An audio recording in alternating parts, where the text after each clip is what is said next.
Isaha ine zirageze umwanya w'akaruhuko ko gukina ku banyeshuri. Gumyusenge Jean Pierre w'imyaka 38 nabasohotse mu ishuri ari kumwe na bagenzi be bigana mu mwaka wa gatatu w'amashuri abanza mu kigo cy'ishuri cya Umucyo School giherereye mu murenge wa Gisozi mu karere ka Gasabo. Gumyusenge Jean Pierre arakina na bagenzi be bigana bari mu kigero cy'imyaka ingana neza n'iy'abana be yibyariye kuko imfura ye ifite imyaka 10. Uretse kuba yambaye impuzankano isa n'iya bagenzi be, biragoye kumubona bwa mbere ku ishuri ngo uhite utekereza rimwe ko Gumyusenge Jean Pierre bakunze kwita Mensier ari umunyeshuri koko. Mu kibuga arakina na bagenzi be bigana ariko mu myaka arabarusha hagati y'imyaka 30 na 28.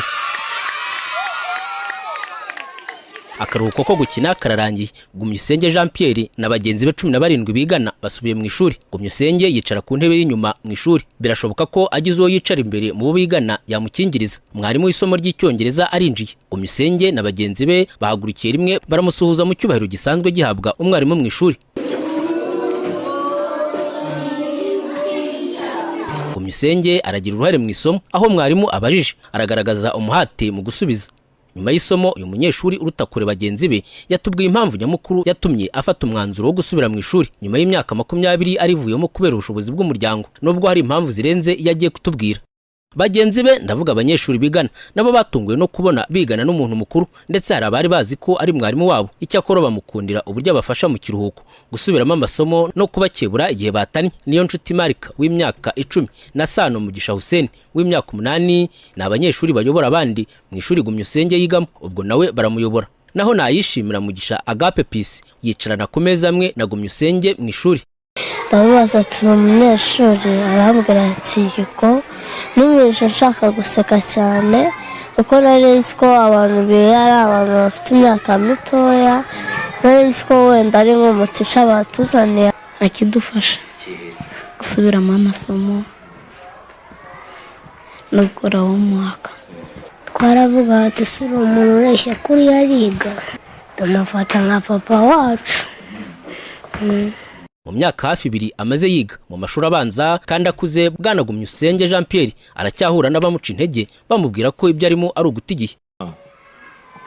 Amazina ni Gumyusenge Jean Pierre, kavukire ni mu karere ka Huye.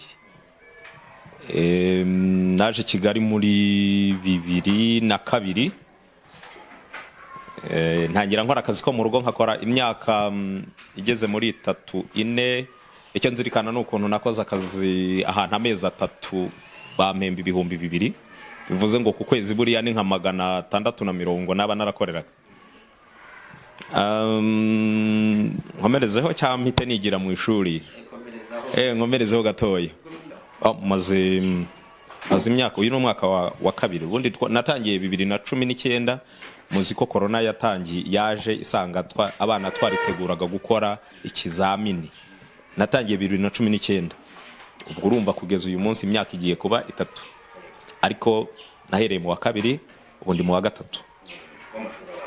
Mpera mu wa kabiri kubera ko ubundi nari narizeho. 2002 naje Kigali, ariko muri 2000 ubundi narigaga.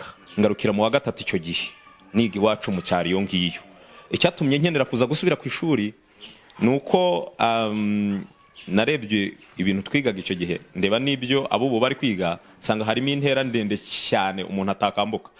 Ubundi kandi nkagira abana banjye bazanaga homework bikananira kubafasha kuyakosora, kubafasha gukora homework. Usibye ko atari yo mpamvu nyirizina ubundi yatumye njya ku ishuri, kuko byari bisanzwe ari inzozi zanjye. Ni impamvu ebyiri nyirizina zikomeye zatumye nsubira mu ishuri. Mbere hose nari mfite inzozi zo kuzasubira ku ishuri. Nkagira inzozi ebyiri, impamvu nyirizina rero nuko namye ngambirira kuzakora ikigo cy'amashuri. Nkumva rero ntabwo nzakora ikigo cy'amashuri ntarize. Ngatekereza ko nindamuka mbikoze niyo nshobora kuzahuriramo n'imbogamizi. Kuzafata umuntu nkamuha akazi ngo nambere deregiteri, nkibaza akayabo k'amafaranga icyo gihe, ndetse aho agaciro k'amafaranga kazaba kageze, amafaranga nazajya muhemba, nareba buryo cy'abantu barimo bakora uyu munsi agaciro k'amafaranga bahembwa, nkasanga ndamutse ngiye ubwanjye mbikoze ibyo bintu narabyize nkaba deregiteri w'ikigo cyanjye aho kujya kwangaje abakozi, nkasanga nakunguka byamfasha gutera imbere vuba. For example, ngatekereza ngo nk'amafaranga nakagiye mpa deregiteri ukwezi kumwe, amezi 2, amezi 3 mbaye mfite ahantu hanjye nkorera, hari amafaranga yamfasha